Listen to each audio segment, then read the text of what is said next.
My name is Estelle, and I am 52 years old. I am sitting in my car outside the Grandview Country Club, still wearing the modest navy dress I bought for what should have been the happiest day of my daughter's life. Instead, I feel like I just attended a funeral. My own funeral, to be precise. For 6 hours, my daughter Madison looked right through me like I was a complete stranger at her own wedding. But when that $200,000 bill showed up and my signature was nowhere to be found, her confidence crumbled in front of every single guest. Before I share what happened next, I would love to know where you are watching from today.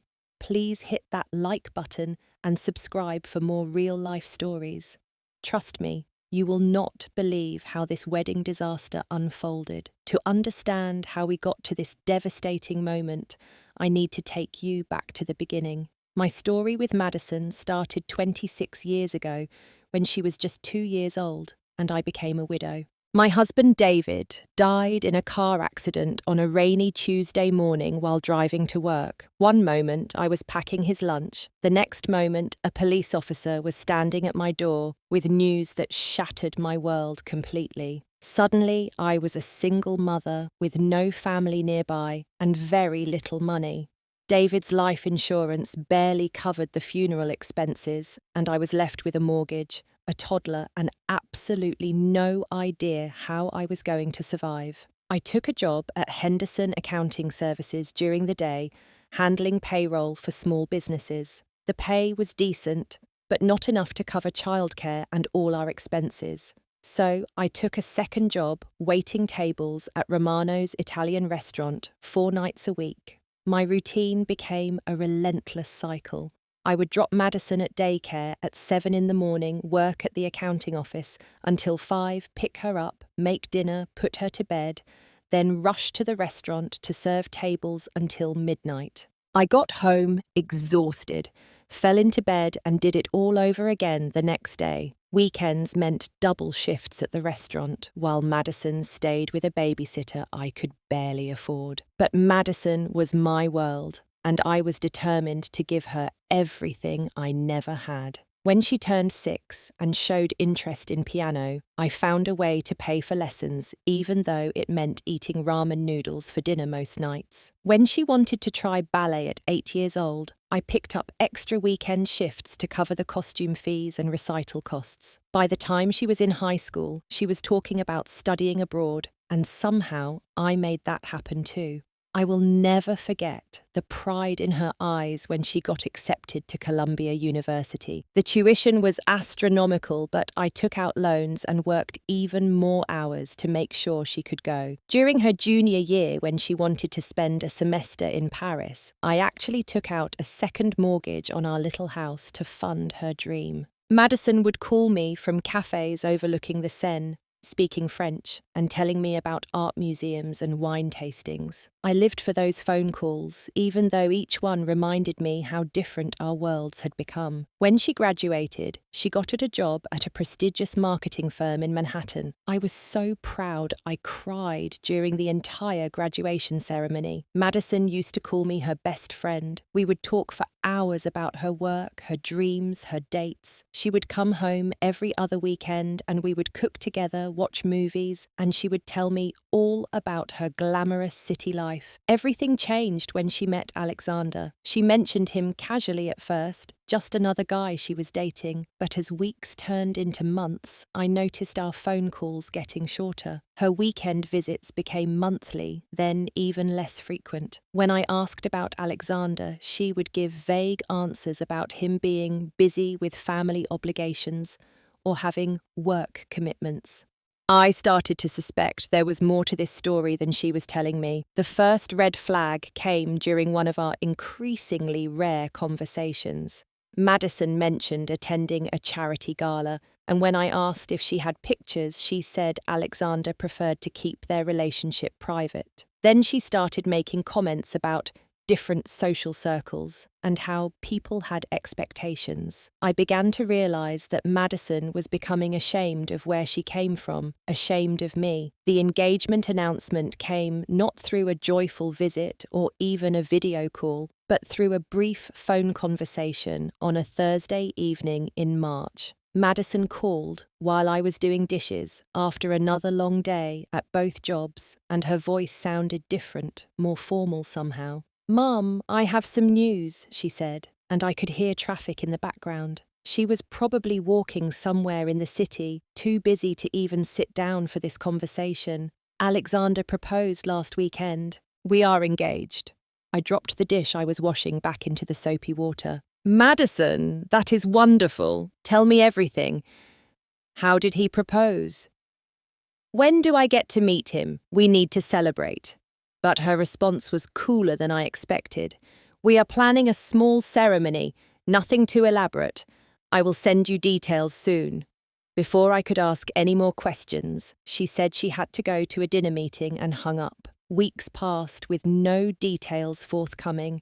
Every time I called, Madison seemed rushed and distracted. She would promise to call back with information about the wedding plans, but those calls never came. Finally, in early May, she called with news that made my head spin. "Mom, we have decided on a destination wedding at the Grandview Country Club. It is going to be beautiful right on the lake with gardens and everything. Alexander's family knows people there, so we got an amazing package deal." I asked about the guest list, assuming it would be small and intimate. Madison's response shocked me. "About 200 people," she said casually. "Alexander has a large extended family, and his father's business associates expect to be invited. You know how these things work." Actually, I did not know how these things worked at all. David and I had gotten married at City Hall with 2 witnesses, and dinner afterward at a chain restaurant. But I was excited for Madison to have the wedding of her dreams.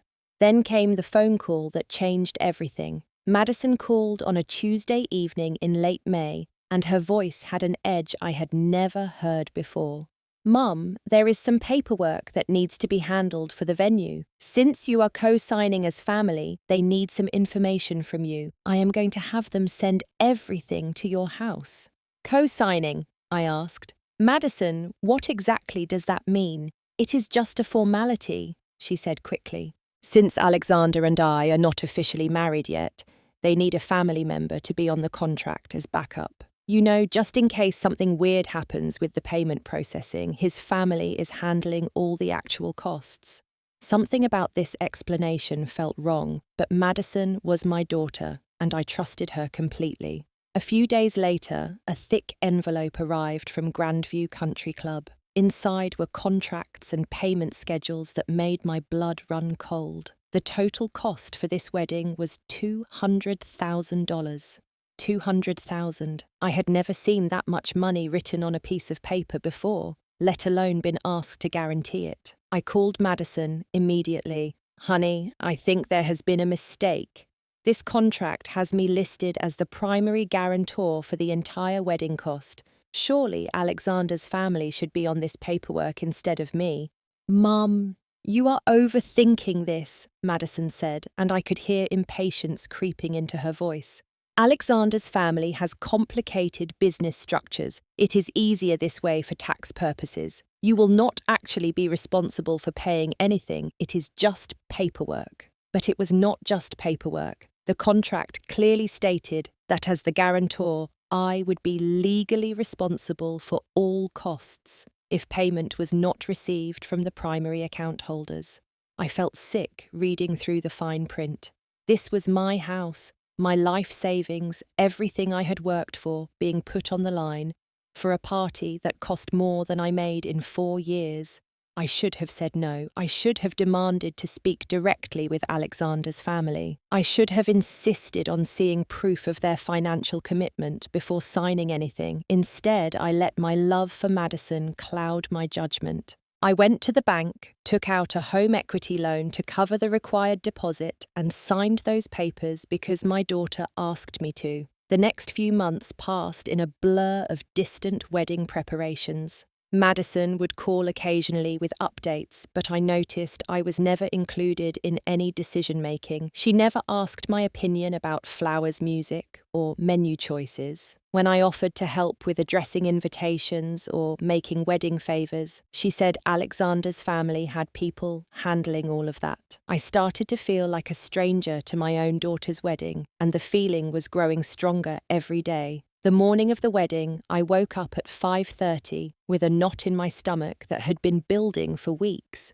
I had bought a simple navy blue dress from Macy's, nothing fancy, but appropriate and flattering. I had made an appointment at a local salon to get my hair done using money from tips I had been saving for months. I wanted to look nice for my daughter's special day, even though I was beginning to suspect I was not really welcome there. I arrived at Grandview Country Club at 9 in the morning, thinking I might be able to help with last-minute preparations or at least spend some time with Madison before the ceremony. The venue was absolutely stunning. Rolling green lawns stretched down to a pristine lake, and white tents were being set up with crystal chandeliers hanging inside them. Everything looked like something from a magazine, and I felt proud that my daughter was having such a beautiful day. But when I found Madison in the bridal suite, surrounded by professional hairstylists and makeup artists, she barely looked up when I walked in. "Oh, hi, Mum,"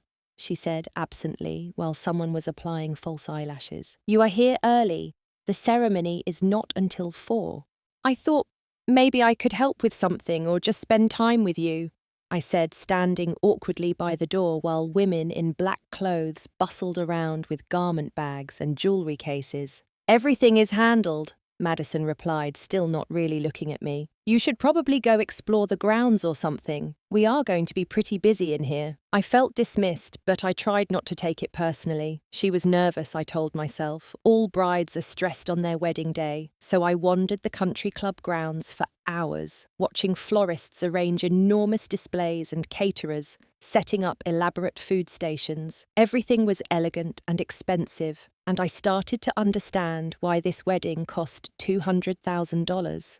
Around noon, I encountered Alexander's family for the first time. His parents, Margaret and Charles, were clearly wealthy and polished. Margaret wore a designer suit that probably cost more than my monthly salary, and Charles had the confident bearing of a man who had never worried about money in his life. They greeted me politely but coolly, asking basic questions about my work and where I lived. The conversation felt like an interview where I was failing to meet their standards. "Madison is such a lovely girl," Margaret said with a smile that did not reach her eyes. "She has adapted so well to our social circle. Alexander was worried at first about their different backgrounds, but she really has become quite sophisticated." The comments stung, though I tried not to show it. Different backgrounds. Like being a hard-working single mother was something shameful that needed to be overcome. When it came time for the ceremony seating, I discovered another painful surprise. Instead of being seated in the front row with other immediate family, I was assigned to a table at the back of the tent, surrounded by people I did not know and who clearly did not know who I was. Alexander's parents sat in places of honor, along with grandparents, aunts, uncles, and family friends.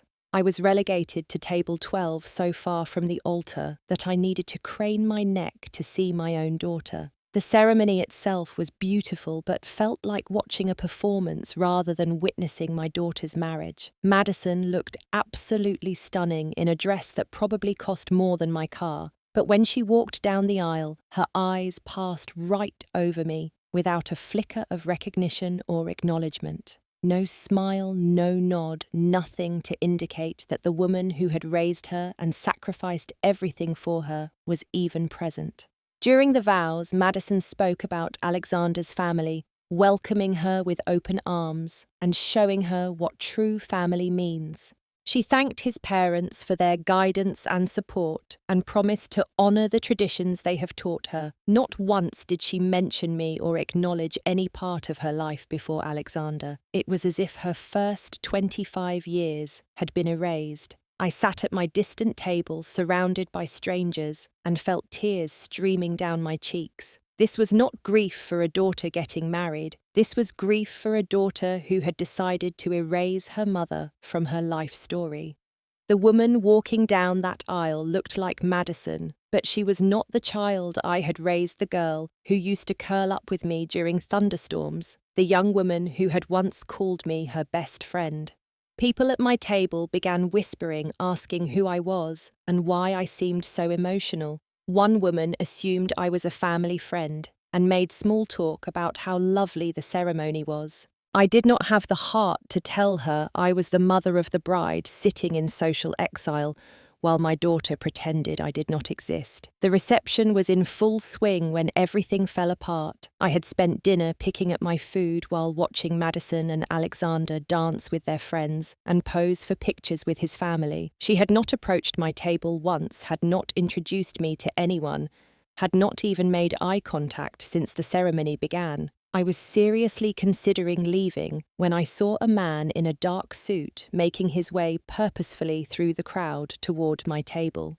"Excuse me," he said, standing beside my chair. "Are you Estelle Morrison?" "Yes," I replied, confused by his serious expression. "I am David Kim, the event manager for Grandview Country Club. I need to speak with you privately about an urgent matter regarding tonight's event."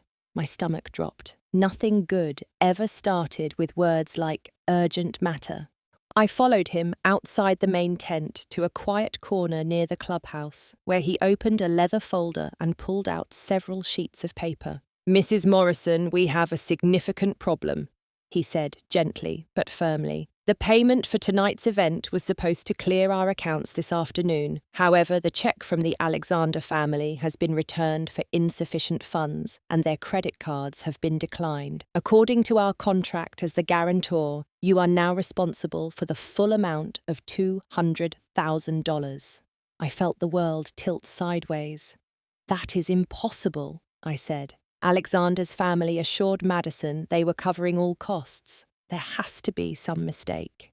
David showed me the paperwork. The check from Charles Alexander had bounced. All 3 credit cards they had provided were either maxed out or cancelled. The payment authorization forms I had signed months ago as guarantor were now in effect making me legally responsible for every penny of this elaborate wedding. "I need immediate payment or we will have to shut down the event," David continued. "The catering staff band and all vendors require payment before they continue services. We cannot extend credit beyond what has already been provided." I felt like I was having a nightmare. "Let me talk to Alexander's parents," I said desperately. "There has to be an explanation." But when David approached Charles and Margaret Alexander, their response was swift and devastating. They claimed they had never committed to paying for the wedding, that it was a misunderstanding about who was responsible for what costs.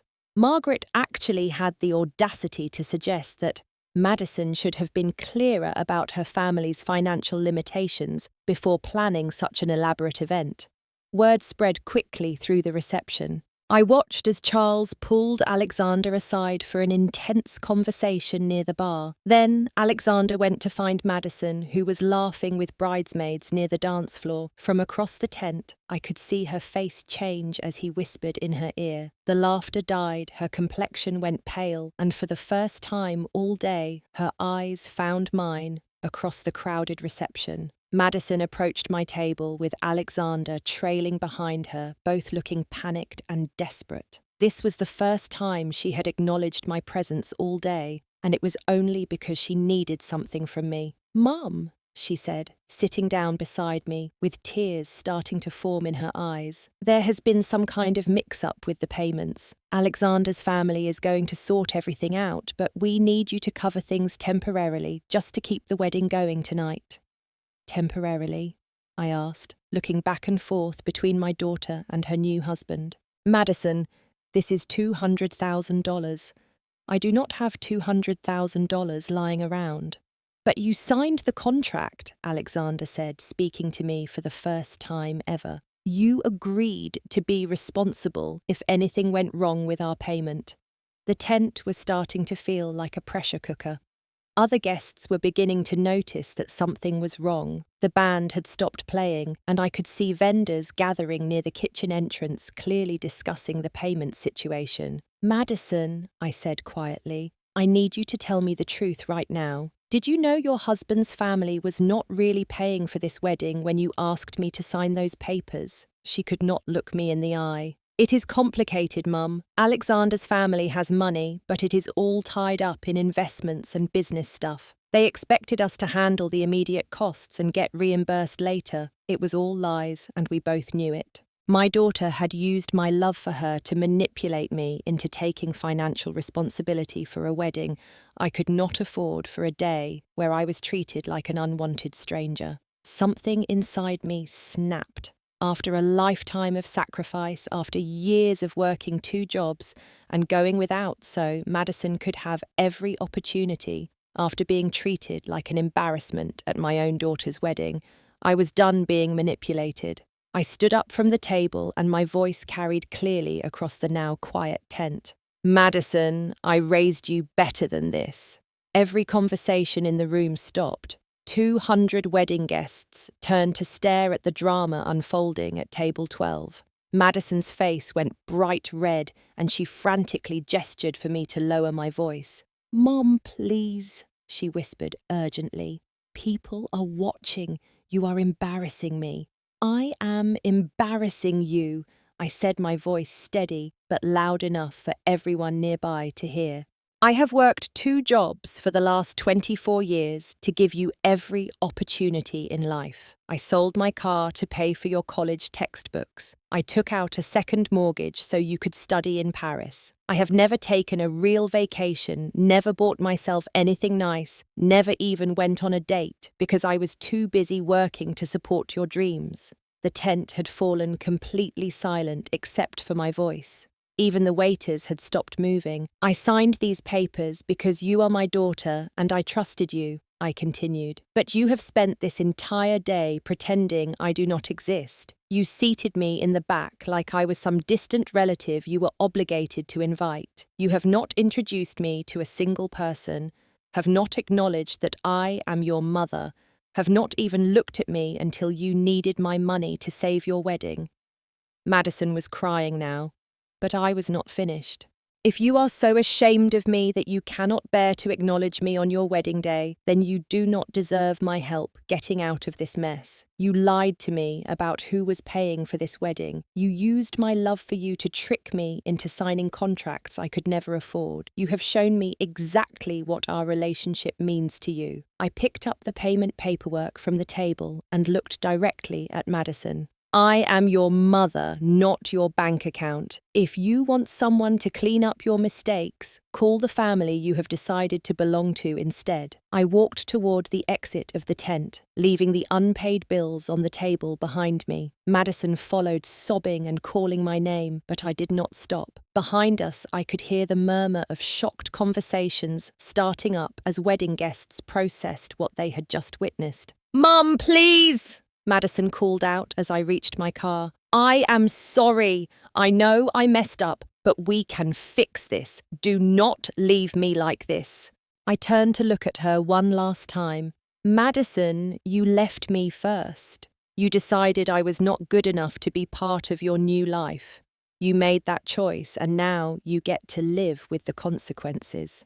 I drove away from Grandview Country Club as the sun was setting, leaving behind a daughter who had forgotten who raised her, and a wedding that was falling apart without my financial rescue. The aftermath was swift and devastating, though I only learned about it in pieces over the following weeks. I did not answer Madison's desperate phone calls that first night, or any night that week. I needed space to process what had happened and decide what kind of relationship, if any, we could have after such a profound betrayal. From neighbours and mutual acquaintances, I began to hear fragments of the story. The wedding had completely collapsed after I left. Without payment, the catering staff had stopped serving food, the band had packed up their equipment, and the bar had closed down. Guests had wandered around awkwardly for about an hour before gradually leaving. Some people had driven hours to attend this wedding, and they left hungry and confused about what they had witnessed. Alexander's family had apparently been furious with Madison for creating a scene and embarrassing them in front of their friends and business associates. The marriage was already strained before it had even lasted 24 hours. Margaret Alexander was overheard telling other guests that Madison had misrepresented her family's financial situation and that the whole wedding had been poorly planned and inappropriate. Within a week, Grandview Country Club had filed a lawsuit against Madison and Alexander for the unpaid balance. Since Alexander's family had provided fraudulent payment information and my guarantee was only valid if proper payment attempts had been made, the club was pursuing them for breach of contract and fraud. The legal fees alone were going to cost more than most people make in a year. Alexander, faced with a lawsuit and pressure from his family, filed for an annulment rather than divorce. He claimed the marriage was based on fraud since Madison had not been honest about her financial situation or her family's ability to pay for the wedding. The annulment was granted within 6 weeks, meaning legally the marriage had never existed at all. Madison had to sell her engagement ring and most of her wedding gifts to pay legal fees. She moved out of the apartment she had been sharing with Alexander and into a studio apartment in a much less fashionable part of the city. Her job at the marketing firm became untenable when word spread about the wedding scandal and lawsuit. Apparently, the firm felt that her poor judgment and ethical issues made her unsuitable for client-facing work. Friends who had attended the wedding began distancing themselves from Madison. In their social circle, family loyalty and financial responsibility were important values. The way she had treated her mother and then expected me to rescue her from a situation built on lies had shocked people who thought they knew her character. I heard through a former neighbour that Madison had been calling around to people we knew, trying to get my phone number or find out where I was working. She had apparently been telling people that the whole thing was a misunderstanding and that she needed to explain everything to me, but I was not ready to hear explanations that were probably just more lies, designed to manipulate my emotions. 3 months after the wedding, I was coming home from grocery shopping when I found Madison sitting on my front steps. She looked completely different from the confident bride I had seen that awful day. Her hair was shorter and less styled. She had lost weight, and she was wearing clothes I recognized from her college years. She looked like the daughter I remembered before she had decided to become someone else. "Mum," she said quietly when she saw me approaching, "please do not go inside without talking to me. I know you have every right to hate me, but I need you to know how sorry I am." We sat on my front porch for 3 hours that afternoon while Madison told me everything about how she had felt embarrassed by our modest background when she started dating Alexander, about how his family had made subtle comments about her upbringing, and how she had felt pressure to distance herself from anything that reminded them she came from a working-class family, about how the wedding payments had been a shell game from the beginning, with everyone assuming someone else would ultimately be responsible. I told myself that once the wedding was over, everything would go back to normal between us, she said through tears. I thought I could just get through one day of pretending to be someone else, and then we could go back to being close. I did not realize that pretending to be ashamed of you would actually make me lose you forever. It was not an easy conversation, and forgiveness did not come quickly or easily. Rebuilding our relationship took time and significant changes from both of us. I made it clear to Madison that I would not simply forgive and forget. If she wanted me back in her life, she needed to prove through actions, not words, that she had learned from this experience. First, I required that she take full responsibility for the financial mess she had created. Even though the lawsuit against her and Alexander was eventually settled for a fraction of the original amount, Madison had to work multiple jobs to pay off her legal debts and the settlement. She took a job at a small accounting firm, similar to where I had worked for years, and picked up weekend work doing bookkeeping for local small businesses. Watching her struggle financially for the first time in her adult life was difficult but necessary. She had to learn the value of money and understand what it had cost me to provide for her all those years. She had to experience the exhaustion of working 2 jobs and the stress of making every dollar count. Second, Madison had to rebuild trust through consistent small actions. She started calling me regularly again, but these conversations were different from before. Instead of talking about her glamorous life and expensive experiences, we talked about everyday things. She would tell me about difficult customers at work or share funny stories from her weekend bookkeeping clients. She began asking about my life and actually listening to my answers. She also started visiting regularly, not just when she needed something.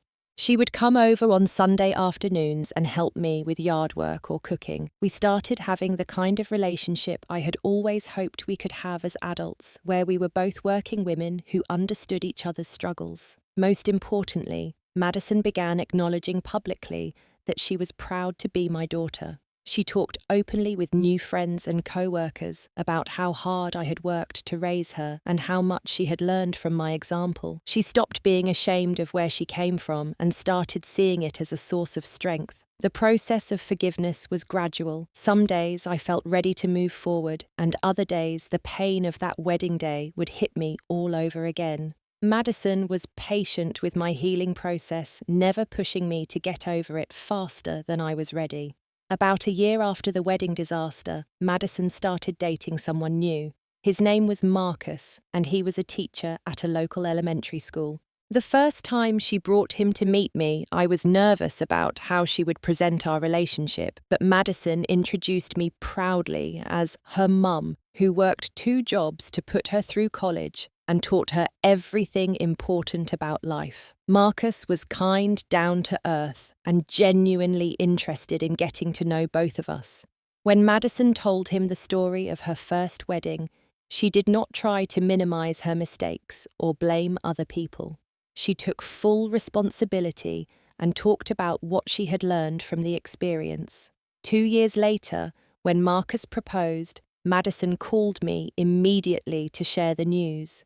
This time she asked if I would help her plan a simple ceremony in my backyard. We spent weeks together preparing decorations, planning a menu we could cook ourselves, and creating a celebration that reflected who we really were as a family. The second wedding had 30 people, cost less than $2,000, and was the most beautiful day I had ever experienced as Madison's mother. She wrote her own vows, and a significant portion was dedicated to thanking me for my love, sacrifice, and forgiveness. There was not a dry eye in the backyard when she said, "Mum, you taught me that real class is not about money or status. It is about how you treat people, especially the people who love you unconditionally."